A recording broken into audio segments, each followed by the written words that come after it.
Decades of political crises and a widespread security threat. But what is Somalia's future? We have a special Newsmakers report from the country. Also on today's programme, justice by social media. We analyse the PR power of a Twitter faux pas. And in Picture This, water politics turning Delhi's taps back on after protesters sabotaged the city's main supply.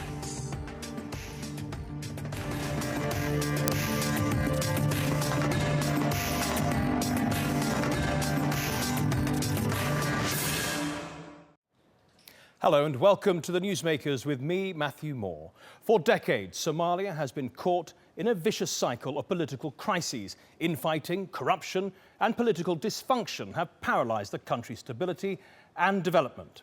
In 2012, after years of war and political stalemate, a new era was anticipated as the country formed its first parliament in more than 20 years. But the frequent attacks by al-Shabaab militants and ongoing security threats have prevented Somalia from rebuilding. 40% of the Somali population is in need of humanitarian assistance, and suicide attacks are a regular part of Mogadishu life. But this year, the troubled country will go to the polls in a vote that could signal a new era. Today's Newsmaker then is Somalia, as we ask if the country's leaders can bring its security and unity at last.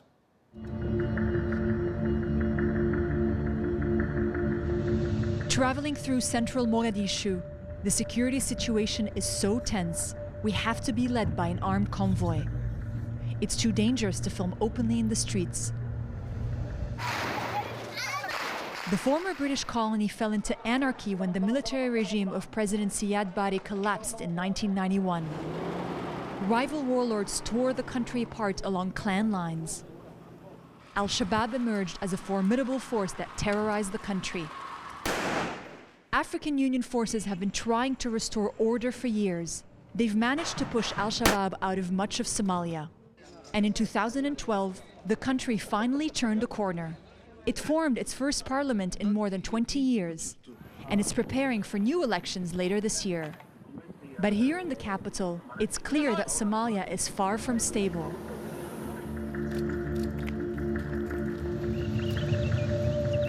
The African Union mission in Somalia, or AMISOM, has had boots on the ground since 2007. Its mission: to help bring the country under the government's control. There are over 22,000 AMISOM forces in Somalia, and they divide the areas that they run into sectors. Now in the south, Kenya is in control, and as you move along the coastal regions, it's Uganda and Burundi. North of that, Ethiopia and Djibouti are responsible for the areas that are bordering Ethiopia.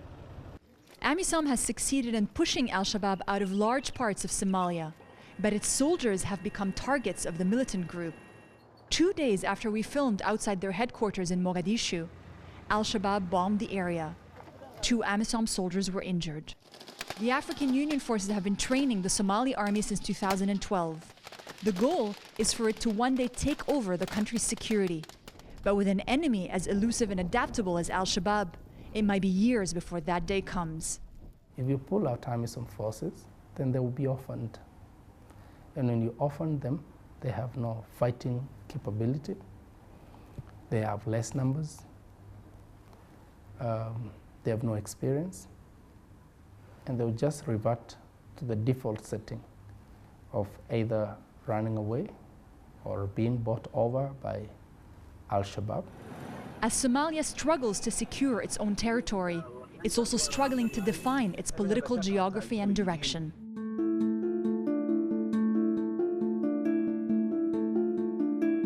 We traveled from Mogadishu to the northern region of Puntland. Our plane takes off and flies over the Indian Ocean. It's too dangerous to fly directly overland. Puntland is safer than Mogadishu. In 1998, the region declared autonomy. The issue on people's mind here isn't so much security, but on Puntland's place within Somalia. There's an important discussion taking place about Somalia's political future. Mogadishu would like the parliament to be based on what is known as the 4.5 formula. And according to this formula, the 4 biggest clans would have a number of seats, and the 0.5 would represent the smaller clans. The government here in Puntland rejects that. We don't have to be stuck in the past, whereby everything was seen on the prism of a clan. Okay? We want the Puntland people or Somali people in general should have a true representation, accountable system, okay? Transparent, accountable representation. Somalia is trying to look to the future. Diaspora Somalis have come back in the thousands to help rebuild their country. But the challenges on its horizon are immense, and whether Somalis can overcome them together is unclear. Zaina Awad, The Newsmakers, Somalia. Well, joining me now is Somalia expert and professor of political science at Davidson College, Kenneth Monkhouse. In Johannesburg is Africa correspondent for the Daily Maverick, Simon Allison. And joining me here in the studio is Hodan Nalea, founder of Integration TV, the first English language Somali television channel. Hodan, if we could just start with you, let's just flip this whole debate on its head. Let's start with something positive about Somalia, and then we'll work back through all the challenges. You're providing a service on the internet and on TV for the Somali diaspora in which you tell them about the positive things that are happening in your country. So why are you so positive about Somalia? Because I'm Somali and I never had a chance to grow up in this beautiful country that I rediscovered as an adult. And there's many things to be positive about because Somalia has people that are living and working in the country. And I think we need to share those stories. Instead of the death of Somalis, let's share the life of Somalis. Well, so often we hear about Al-Shabaab and pretty much nothing else. So what is happening in Somalia that makes you positive? Well, Somalia, number one, is not just one city, right? So a lot of times the news that we hear is from Mogadishu and the negative things that are happening. But if you travel all over the country, which I have, there's a lot of positive things that are coming out of the country, especially with the population of the youth, which make up about 80% of the population under the age of 30. So these are the future leaders of Somalia that have education now and the ability to come to countries like Turkey, which 3,000 of them are getting education right here in this country. OK, let's talk about the challenges now with our other guest, Simon Allison. Even in central Mogadishu, as we saw in our report, our reporter was protected by an armed convoy. What will it take to beat Al-Shabaab? Well, it's a great question. And as the guest in Istanbul mentioned, there are many reasons to be positive about Somalia. The people are fantastic and there are a lot of entrepreneurial activities. The country is going in the right direction in some respects.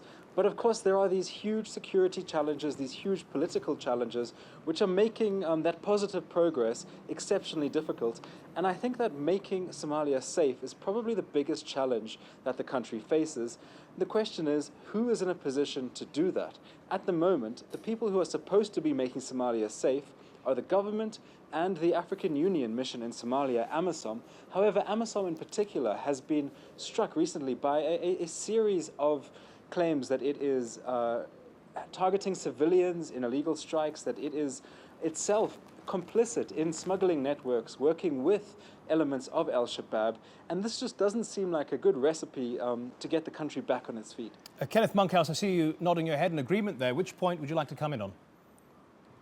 Well, I think the key point here is to stress improved stability and security that we have seen in much of Somalia, especially over the past 2 years, is not due to a revived state or even the successes of the African Union peacekeepers. It's mainly due to local agreements and negotiations, paramilitary groups, local protection forces that are providing at least minimal security for Somalis to go about to do some of the things that Hodan was talking about, living a normal life and running a business. That's really interesting because from the outside perspective, we see it as the Somali army and the African Union force making the difference. Tell us a bit more about these local arrangements. Well, first let me tell you about what is not happening with the Somali security sector. It is not providing security for most Somalis. The army is still, unfortunately, divided largely into clan paramilitaries that are not really controlled by civilians in the government. They're pursuing their own clan-based interests. They're causing conflict. In some cases, they're actually driving local populations back into Shabaab's hands. The local security arrangements vary. You have autonomous states like Puntland, self-declared secessionist states like Somaliland, a bunch of other polities that are providing varying levels of security, some pretty impressive, some very minimal. You've got local neighborhood watch groups. You have clan paramilitaries. Okay, Simon Allison, I just want to pick up on that point that Mr. Monkhouse made about clans. The country, as we heard in that report, was torn apart along clan lines, and we're expecting an election later this year. What role will the clans play in that? Well, I think that clan politics is one way of understanding the way that Somalia works. It is only one factor in what goes on. There are many other competing elements that go into figuring out what's going to happen. As regards to these elections in 2016, provided that they do go ahead, what worries me about these elections is that effectively they are coming at the expense of elections in Somaliland, which is the self-declared republic. And you know, Western diplomats have told me that they have urged Somaliland to delay their elections, which were already scheduled for last year, because they want the Somalia elections to go ahead. And it seems to me like we're almost retarding democratic progress in one part of the country to encourage it in another. And again, this seems like the wrong way to go about things. Surely where there is some signs of positive growth, we should be encouraging that. Hold on, you're nodding your head there about Somaliland. Tell us what sort of lessons the greater Somalia can learn from Somaliland. Well, I just recently visited Hargeisa, Bur'o, Berbera, all these great cities that are part of this region that's self-declared in Somalia.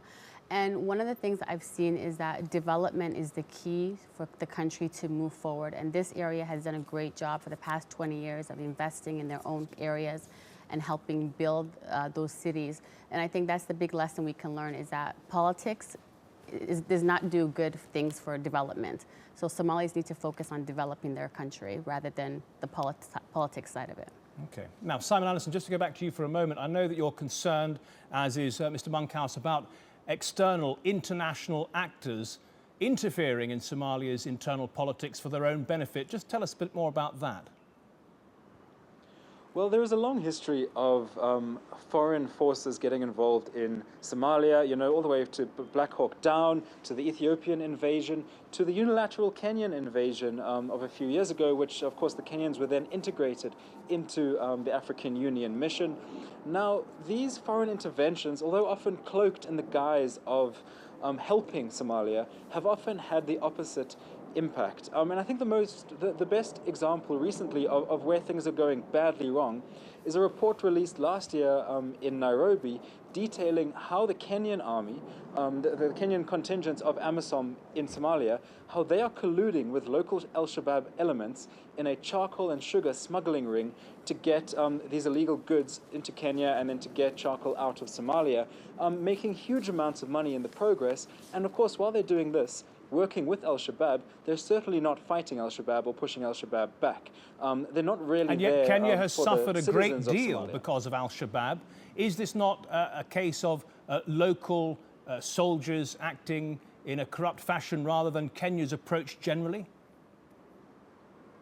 Well, I'm not so sure. You know, the Kenyan invasion was in response to a relatively limited number of incidents, and in terms of Kenya's own security, the number of incidents related to Al-Shabaab attacks have increased dramatically in the wake of the Kenyan invasion. So I'm not sure that you can really say that Kenya's intervention there was justified from a security perspective. And politically, though, I think it sort of makes a lot of sense for Kenya's leaders to be fighting a war. It takes attention away from perhaps things that are not going right on the home front. And I feel that is a more powerful motivation for Kenya's leaders than actually trying to fix Somalia. And if they really did want to fix Somalia, they would be, A, going about it in a different way, working more with the communities, working harder to try and get Al-Shabaab away, and secondly, to rein in their own forces and make sure that they're not involved in criminal activity. Kenneth Monkhouse in North Carolina, we've seen Al-Shabaab pushed out of the main cities, but they've changed their tactics. They are now more hit and run, hit high-value targets. What does the Somalian government need to do to adapt to this change in strategy? Well, in some ways, there's not much they can do militarily. Shabab is now fighting the war on its terms, an asymmetric guerrilla war where they choose targets that are convenient for them in these hit-and-run attacks, these complex terrorist attacks. That's very difficult for any government to prevent entirely. Okay, let me just end this with you, Hodan Nalea. You've said Somalia is moving in the right direction. The only thing that's lacking is the ability to heal its wounds after the civil war, reconciliation. How would you advise they go about doing that and moving on? I think that is the biggest thing that has not been addressed by the UN and all these stakeholders is the fact that Somalis have not gotten back together as one. So how would you suggest well, they just do like that? Kenneth said, that we need to go back to the old system of Somalis talking to each other. And what's happened is that a lot of these outside forces have come in and basically isolated each group and funding different interests. So Somalis themselves are the solution. They need to come together, reconcile, and talk about the things that have happened in the past and how they can move forward as a nation, because women are suffering, children are dying. It's time that the Somali community themselves looks and says, what do we see a vision for ourselves in the next 20, 15 years? Okay, Hodan Nalea, Simon Allison, and Kenneth Monkhouse, thank you all for your analysis. Still to come on the Newsmakers, how a single tweet knocked out Manny Pacquiao's massive following. And in Picture This, when politics and water mix, Delhi's ongoing water crisis is set to continue.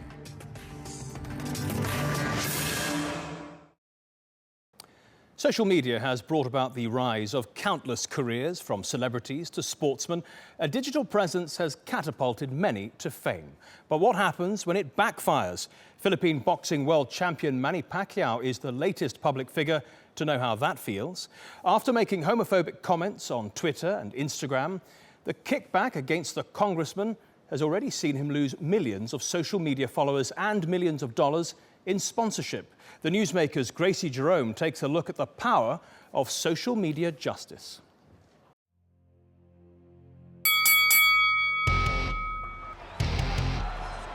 And the pride of the Philippines again holds his gloves aloft. The people's champion. From humble beginnings in the rural Philippines, Manny Pacquiao has bobbed and weaved his way onto Forbes' rich list. He was the world's second highest paid athlete in 2015. One boxing match between Pacquiao and rival Floyd Mayweather last year raked in nearly $600 million. And now, the first and only champion to have won titles in 8 weight divisions, from flyweight to middleweight, is turning his hand to politics. But as he prepares for his last match in the ring and upcoming elections in his home nation, could a social media storm ruin his new ambitions?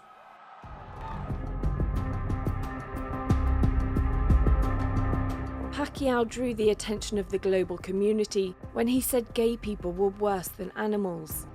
He also attacked same-sex marriages and broadcast his views on TV and on Twitter and Instagram to more than 2 million followers. His social media stardom took a huge hit. Fans deserted him in droves, and his followers plummeted to around 11,000. The backlash that Pacquiao's seen after his homophobic foray into the Twitter sphere has already led to him losing a sponsorship deal with Nike worth millions of dollars. And now there are calls for a boycott of his last fight, due in April. The social media realm's far from satisfied with their former hero's apology on Twitter. My stand is still firm against same-sex marriage because that is what I believe in. My only mistake is comparing people to animals. The man who was once the Philippines' favourite son could be set to lose it all. Fights, sponsorship, and political support. He's facing a bitter backlash online, with tweets like "No to Manny" going viral. Athletes, celebrities and politicians increasingly rely on social media to connect with their fans, but offending millions of followers can quickly cost them their glittering careers. Gracie Jerome, The Newsmakers. Well, to discuss the fallout of social media fails is digital strategist and co-author of 2 books on social media and brand representation, Jason Falls. Jason, thank you very much for joining us. I think the original question has to be, if you were advising Manny Pacquiao right now, what on earth would you tell him to do? I think the first thing I would say to him is stop talking about it. You've already addressed the religious basis for your belief on not believing in same-sex marriage. You obviously went a little bit too far with what you said. You've issued an apology. Now let's just stick to the original question, would you support gay marriage? And he would not, based on his religious beliefs. Stick to that line of messaging and let the social media furor die down. Now, he's primarily a boxer, but he's also an aspiring politician. Why doesn't he have somebody of perhaps your profession close by looking at his tweets and monitoring them? Well, he may very well have. I mean, he said these things in an interview, and so it wasn't that he went to Twitter and said these things or posted them on social media. He said these things in an interview, so he may very well have a team of people. One would hope he does, but obviously the public relations handling of this, he's being advised by a lot of different people. Unfortunately, what you have, whether he has representation in the digital and social media space or not, when he comes out in a live interview and says something like that, you have to have a plan to be able to sort of control the message as much as you can from that point on. You've obviously lost control of it to a great degree, but he needs a public relations person. He needs a professional communications advisor in his ear, certainly someone with social media experience telling him what to do. Have you ever seen such a precipitous fall in the Twitter followership of any other celebrity in your time observing these things? Well, certainly there have been incidents over the years, and the gay marriage issue, the same-sex couple issue, is one that does happen to spark quite a bit of controversy here in the United States and around the world. But there have been several other celebrities that have messed up and tweeted something that they thought was private. There have been certainly Kanye West is often in the news for the things that he posts on social media. So it's not uncommon for celebrities. It's less common for corporations and brands, but it still happens. Right, because they are presumably much more careful and premeditated about what they say. Not only are we seeing his followers desert him, but we're seeing people using social media to punish him, to push others to boycott his fight and so on. So that is social media justice at its best or worst, depending on your opinion. Absolutely, and that's the risk you run when you are a public figure in this day and age. We do not live in a world anymore where you can go on the nightly news and make an apology and it be done with. You live in a world of 24/7 news cycle where random people can publish online, and if you have one person out there who's passionate enough against you, then you have a problem to deal with. And so the best thing you can do as a celebrity or as a brand is have a constant connection to your community online and constantly be engaging with them so that when something bad arises, you are able to immediately plug into your most ardent followers. Okay, so on balance then, you would advise your clients or other celebrities not to disengage from social media in case you make a faux pas of this magnitude, but to stay on top of it and to really think about what you're putting out there. Absolutely. It's really a twofold strategy. Planning ahead to know if something bad happens, if you say something wrong, what you're going to do. So think that through. But then also consistently engage with your audience, provide them with content. If you're a celebrity, provide them with some behind-the-scenes access to your life, and maintain a relationship so that when something bad does happen, you can turn to them and say, hey, I'm sorry, I messed up, this is what I meant to say. It certainly lessens the blow. It's not going to make the bad completely go away, but it certainly can pave a nicer future for you in terms of public opinion. Jason Falls, thank you very much for joining us on the Newsmakers. Now, in today's Picture This, the water supply has been partially restored to Delhi, where 10 million people have been affected by water shortages. It followed days of violent protests in which demonstrators sabotaged the Munnak Canal, which supplies India's capital with 60% of its water.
Today's newsmaker has been Somalia, a country that has been plagued by conflict, political divisions and security issues. Its people are among the most dependent in the world on humanitarian aid. Efforts by the international community to bring about substantive change to the country have in many instances failed. But this year, Somalia will see elections that some are hoping could usher in a new era for the divided country. You've been watching this edition of the Newsmakers with me, Matthew Moore. Thanks for watching. Goodbye.